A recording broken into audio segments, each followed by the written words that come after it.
Hello my dear friends, എല്ലാ കൂട്ടുകാർക്കും എൻ്റെ അടുത്തൊരു വീഡിയോയിലേക്ക് സ്വാഗതം. എല്ലാവരും സുഖമായിട്ടിരിക്കുന്നു എന്ന് വിചാരിക്കുന്നു. അപ്പോൾ ഇന്ന് നമ്മൾ നോക്കാനായിട്ട് പോകുന്നത് നമ്മളുടെ ഹസ്തരേഖയാണ് കേട്ടോ. അപ്പോൾ ഇന്നൊരു ടാരോ റീഡിംഗ് അല്ല, ഹസ്തരേഖയാണ് ഞാൻ പറയാൻ പോകുന്നത്. റിലേഷൻഷിപ്പിനെ പറ്റിയിട്ട് തന്നെയാണ് നമ്മളിത് കാണിക്കാനായിട്ട് പോകുന്നത്. സോ ഇത് ഞാൻ ചെയ്യാനായിട്ട് എന്തുകൊണ്ടാണ് ചെയ്യുന്നതെന്ന് വെച്ച് കഴിഞ്ഞാൽ എൻ്റെ കുറച്ച് പേര് റിക്വസ്റ്റ് ഉണ്ടായിരുന്നു, നമ്മൾ ടാരോ റീഡിങ്ങിന് പകരം ഇതും കൂടി ഒന്ന് ചെയ്താൽ നന്നായിരിക്കും. കാരണം പേഴ്സണലി ഞാൻ ഹസ്തരേഖ കൂടി ചെക്ക് ചെയ്ത് പറഞ്ഞു കൊടുക്കുന്നത് കൊണ്ട് തന്നെ അവരുടെ ഒരു റിക്വസ്റ്റ് പ്രകാരമാണ് ഇതും കൂടി ഞാൻ പറയുന്നത്. ഹസ്തരേഖ എന്ന് പറയുന്നത് നമ്മൾക്ക് വരാനിരിക്കുന്ന കാര്യങ്ങളെ മുൻകൂട്ടി അറിയിച്ചു തരുന്ന രേഖകൾ കൂടിയാണ്. നമ്മളുടെ ലൈഫ് തന്നെ ഈ ഒരു ഹസ്തരേഖയിൽ ഓൾറെഡി എഴുതി വെച്ചിട്ടുള്ളൊരു കാര്യമാണ്. നിങ്ങൾക്കറിയാം, നമ്മളുടെ തമ്പ്, ഇപ്പോൾ ആധാർ കാർഡിലൊക്കെ നമുക്ക് ഒരാൾക്ക് ഒരു എന്താ പറയുക ഇതുണ്ടായിരിക്കുള്ളൂ. ഈ ഒരു രേഖകളെല്ലാം തന്നെ നമുക്ക് ഡിഫറെൻ്റ് ആയിട്ട് എല്ലാ പേഴ്സൺസിനും ഈ ലോകത്ത് എത്ര കോടി ജനങ്ങളുണ്ടെങ്കിൽ പോലും അവരുടെ എല്ലാവരുടെയും കൈരേഖയും ആ ഒരു കയ്യിലെ ഓരോ കാര്യങ്ങളും ഡിഫറെൻ്റ് ആയിരിക്കും. ഓക്കെ, അതുകൊണ്ടാണ് ആധാർ കാർഡിലും മറ്റ് കാര്യങ്ങളൊക്കെ നമ്മൾ തമ്പ് വെച്ചിട്ടുള്ള ഒരു ഇതൊക്കെ കൊടുക്കുന്നത്, ഐഡൻറ്റിഫിക്കേഷനൊക്കെ കൊടുക്കുന്നത്. സോ ഇവിടെ ഞാനിത് ചെയ്യാനുള്ള കാരണം എന്താണെന്ന് വെച്ച് കഴിഞ്ഞാൽ, എനിക്ക് പേഴ്സണലി ഒരുപാട് ഹസ്തരേഖകൾ കൊണ്ടുള്ള അവരുടെ ജീവിതം അതേപോലെ തന്നെ ആയിട്ടുള്ള പല കാര്യങ്ങളും എൻ്റെ മുമ്പിൽ തന്നെ ഉണ്ടായിട്ടുണ്ട്. ഇപ്പോൾ ഫോർ എക്സാമ്പിൾ പറയുകയാണെങ്കിൽ എൻ്റെ ഗ്രാൻഡ് മദറിൻ്റെ കയ്യിലെ ഇതാണ് നമ്മൾ ആയുർരേഖ എന്ന് പറയുന്നത്. ഓക്കെ, നമ്മളുടെ ആയുസ്സിന് വെളിപ്പെടുത്തുന്ന രേഖയാണിത്. അപ്പോൾ ആയുർരേഖ എല്ലാവർക്കും നോക്കുമ്പോൾ ചിലപ്പോൾ ഇത്രയൊക്കെ കാണുമ്പോൾ എല്ലാവരും പറയും, ഓ ഇത് ആയുർരേഖ നമുക്ക് 80 വയസ്സിന് മുകളിലുണ്ട് എന്നതാണ് ഇതിന് പറയുക. പക്ഷേ ഈ ആയുർരേഖയിൽ തന്നെ ചെറിയ ചെറിയ വരകളും അതിൻ്റെ സപ്പോർട്ടീവായിട്ടുള്ള ലൈൻസ് അല്ലെങ്കിൽ അതിൽ വന്നിട്ടുള്ള കുറച്ച് ചെറിയ രേഖകൾ വന്നിട്ട് ഇവിടെ നിന്ന് മുട്ടി പോകുന്നുണ്ടെങ്കിൽ അതിനൊക്കെ ഓരോ കാരണങ്ങളുണ്ട്. അവിടെയൊക്കെ ഒരു മരണസന്ധിയെ വെളിപ്പെടുത്തുന്നതാണത്. Okay, so this is ayurrekha. ഞാനത് വെറുതെ വരച്ച് വേണമെങ്കിൽ കാണിക്കാം. ഇതാണ് ആയുർരേഖ. ഞാൻ ആയുർരേഖനെ കുറിച്ചിട്ട് പറയാനല്ല ഞാൻ വന്നതെങ്കിൽ പോലും എൻ്റെ ഒരു അനുഭവമാണ് ഞാൻ പറയുന്നത്. അപ്പോൾ എൻ്റെ ഗ്രാൻഡ് മദറിൻ്റെ കയ്യിൽ ആക്ച്വലി ഞാൻ മുമ്പേ എനിക്ക് കൊച്ചിലെ മുതൽ ഇങ്ങനെയുള്ള കാര്യങ്ങൾ ഇൻട്രസ്റ്റഡ് ആയതുകൊണ്ട് തന്നെ ഞാൻ അതൊക്കെ നോക്കുമായിരുന്നു. അപ്പോൾ നോക്കുമ്പോൾ ഇവിടം വെച്ചിട്ട് ആയുർരേഖ അവസാനിക്കുകയാണ് എൻ്റെ ഗ്രാൻഡ് മദറിൻ്റെ കയ്യിൽ. അപ്പോൾ ഞാൻ അന്ന് നോക്കിയപ്പോൾ ആക്ച്വലി ഓക്കെ, ഇങ്ങനെയാണ് കാണുന്നത്. ഇവിടെ ആയുർരേഖ അവസാനിക്കുന്നുണ്ടെങ്കിൽ പോലും നമുക്കൊരു ഭാഗ്യരേഖ സപ്പോർട്ടീവായിട്ട് നിൽക്കുന്നുണ്ടെങ്കിൽ നമുക്ക് അവിടെ ഒരു ഗണ്ഡം വരില്ല എന്ന് വേണമെങ്കിൽ പറയാം. ഓക്കെ, പക്ഷെ എൻ്റെ ഗ്രാൻഡ് മദറിന് അങ്ങനെയും ഉണ്ടായിരുന്നില്ല. സോ അതിൻ്റെ ആ ഒരു സമയത്ത് അമ്മ ഒരുപാട് ലൈഫിന് വേണ്ടിയിട്ട് സ്ട്രഗിൾ ചെയ്തിരുന്ന ഒരു സമയം കൂടിയാണ്. കുറേ സ്ട്രഗിൾസ് ഉണ്ടായിരുന്നു. ഡോക്ടേഴ്സ് എല്ലാം കൈവിട്ട കുറച്ച് കാലം തന്നെ ഉണ്ടായിരുന്നു. പിന്നീട് അമ്മാമ്മയുടെ കുറേ അവർ ചെയ്യാനുള്ള എന്തൊക്കെയോ കർമ്മങ്ങളിൽ അവരത് ചെയ്ത് തീർത്തപ്പോൾ, അല്ലെങ്കിൽ ഒരുപാട് കാര്യങ്ങൾ ലൈഫിൽ അമ്മ ആ ഒരു സമയത്തേക്ക് ചെയ്തിട്ടുണ്ടായിരുന്നു. ഓക്കെ, ആ ഒരു സമയം മുതൽ പുതിയൊരു രേഖ, ഇവിടെ ഒരു ഗ്യാപ്പ്, എക്സാക്ട്ലി ആ ഒരു അമ്മമ്മയുടെ കൈയെടുത്താൽ കാണാം, ഇവിടെ ചെറിയൊരു ഗ്യാപ്പ് വന്നിട്ട് ഇവിടെ നിന്ന് അങ്ങോട്ടേക്ക് പുതിയൊരു രേഖ ഉണ്ടായിട്ടുള്ളതാണ്. സോ അതാണ് നമ്മൾ ചെയ്യേണ്ട കർമ്മങ്ങൾ നമ്മൾ കറക്റ്റ് ചെയ്താൽ, അല്ലെങ്കിൽ നമ്മൾക്ക് ഉള്ള ദോഷങ്ങളെ നമ്മൾ കറക്റ്റായിട്ടത് ദൂരീകരിച്ചാൽ നമുക്ക് മുമ്പോട്ടുള്ള വഴിയിൽ ഒരുപാട് മാറ്റങ്ങൾ വരും. ഓക്കെ, ആയുർരേഖ അവിടെ നിൽക്കട്ടെ.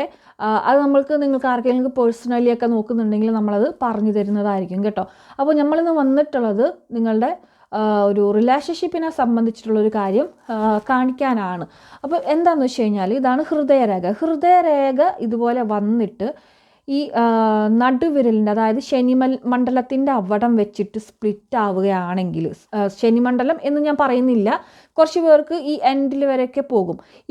ഇവിടം തൊട്ട് ഈ ഒരു രേഖ സ്പ്ലിറ്റിങ്സ് വരുന്നുണ്ടെങ്കിൽ, ഈ കവലകളായിട്ട് രണ്ട് ഭാഗത്ത് തിരിയുന്നുണ്ടെങ്കിൽ, നിങ്ങളുടെ റിലേഷൻഷിപ്പിനെ സംബന്ധിച്ചിട്ട് ഒരുപാട് നിങ്ങൾക്ക് മനോദുഃഖങ്ങൾ ഉണ്ടാകാനായിട്ടുള്ളൊരു സാധ്യത ഉണ്ടായിരിക്കും. ചീറ്റിങ്ങുകൾ നിങ്ങളുടെ ലൈഫിലേക്ക് വരാൻ, നിങ്ങളുടെ ഹസ്ബൻഡോ അല്ലെങ്കിൽ നിങ്ങൾ റിലേഷൻഷിപ്പിലായിരിക്കുന്ന വ്യക്തിയോ നിങ്ങളെ ചീറ്റ് ചെയ്യാനായിട്ടുള്ള സാഹചര്യങ്ങൾ അവിടെ ഉണ്ടാവാനായിട്ട് ഇടവരും.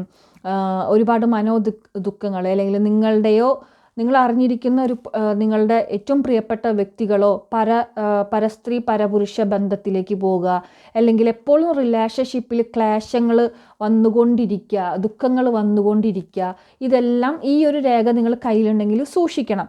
ആ രേഖ കയ്യിലുണ്ടെങ്കിൽ അപ്പോൾ തന്നെ അതിനുള്ള പരിഹാരങ്ങളും കാര്യങ്ങളൊക്കെ നിങ്ങൾ ചെയ്യാനായിട്ട് ശ്രമിക്കണം. ഇല്ലയെന്നുണ്ടെങ്കിൽ റിലേഷൻഷിപ്പ് വൈസ് നിങ്ങൾക്ക് എപ്പോഴും ഭാവിയിൽ പ്രോബ്ലംസ് ആയിരിക്കും.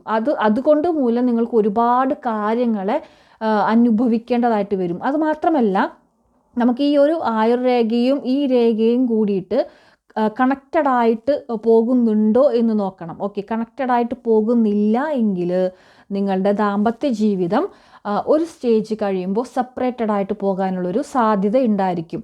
ഓക്കെ, ചിലവർക്ക് ഇപ്പോൾ ഫോർ എക്സാമ്പിൾ എൻ്റെ ഒരു സുഹൃത്തിൻ്റെ അവരുടെ കയ്യിൽ ഇങ്ങനെ തന്നെയായിരുന്നു, ഈ 2 രേഖകളും സെപ്പറേറ്റ് ആയിരുന്നു പോയിരുന്നത്.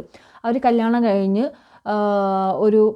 നമ്മൾ ഒരിക്കലും വിചാരിച്ചില്ല, സക്സസ് ആയിട്ട് തന്നെ ഒരുപാട് കാലം മുമ്പോട്ട് പോയിരുന്ന വ്യക്തികളായിരുന്നു അവർ. ഓക്കെ, അതിൻ്റെ ഒരു സ്റ്റേജ് കഴിഞ്ഞപ്പോൾ അവർക്കിടയിൽ അൺഎക്സ്പെക്റ്റഡ് ആയിട്ട് തന്നെ അവിടെ പ്രോബ്ലംസ് വന്നു. അവർക്ക് കയ്യിൽ കാണാമായിരുന്നു ഈ 2 രേഖ സെപ്പറേറ്റ് ആണ്, അവർ തന്നെ എടുത്ത് പറയും, നമ്മൾ തന്നെ കാണിച്ചു കൊടുത്തിട്ടുണ്ട്.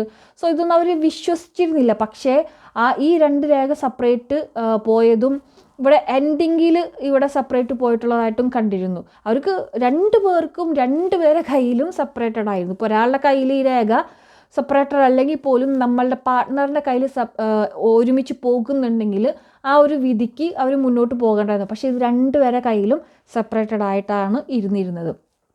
അതേപോലെ തന്നെ അവർ സെപ്പറേറ്റഡ് ആവുകയും ചെയ്തു. ഓക്കെ, ഇപ്പോൾ കോർട്ടിൽ ഇപ്പോൾ കേസ് നടന്നുകൊണ്ടിരിക്കുകയാണ്, മ്യൂച്വലി ഉള്ളൊരു ഡിവോഴ്സ് ആയിക്കൊണ്ടിരിക്കുകയാണ് അവർക്ക്. സോ അതൊരു കാരണം നമുക്കിതിൽ പറയാം. ആൻഡ് ഈ 2 രേഖകൾക്കിടയിൽ, ഇപ്പോൾ ഞാൻ വരച്ചുകൊണ്ട് കാണൂല, ഈ 2 രേഖകൾക്കിടയിൽ രണ്ടും അങ്ങോട്ടും ഇങ്ങോട്ടും ഇങ്ങനെ വരകൾ, ഇൻഡു മാർക്കോട് കൂടിയിട്ടുള്ള വരകൾ ഉണ്ടായിരിക്കും.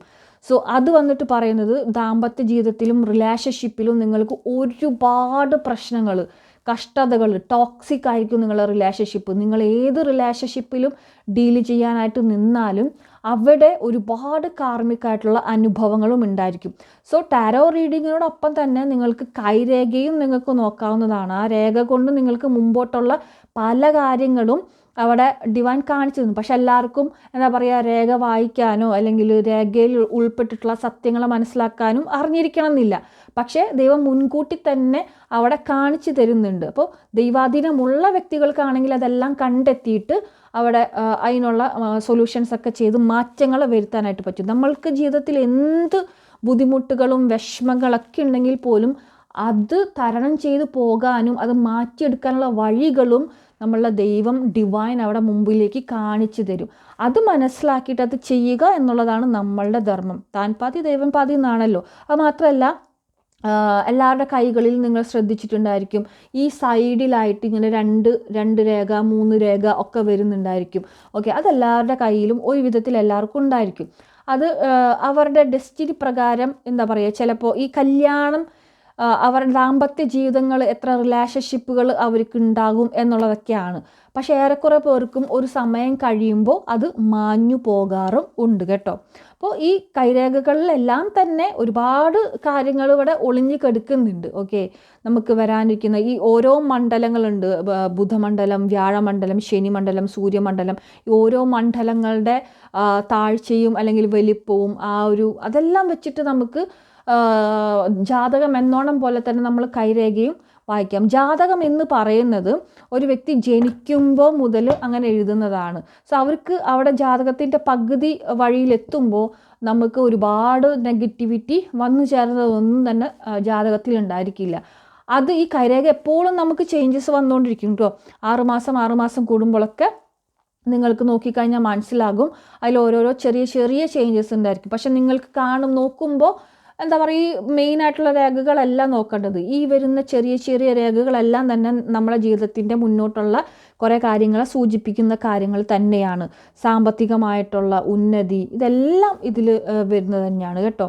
സോ ഇതൊരു ചെറിയ ഒരു വീഡിയോ ആണ്, എല്ലാവർക്കും ജസ്റ്റ് ഞാൻ ഇട്ടെന്ന് മാത്രം, അവരുടെ റിക്വസ്റ്റ് പ്രകാരം. അപ്പോൾ ഇനിയുള്ള ദിവസങ്ങളിൽ കുറച്ച് വീഡിയോസ്, കൈരേഖയും കൂടി ഉൾപ്പെടുത്തിക്കൊണ്ടുള്ള വീഡിയോസ് ഇടാനായിട്ട് ഞാൻ ശ്രമിക്കുന്നതാണ്.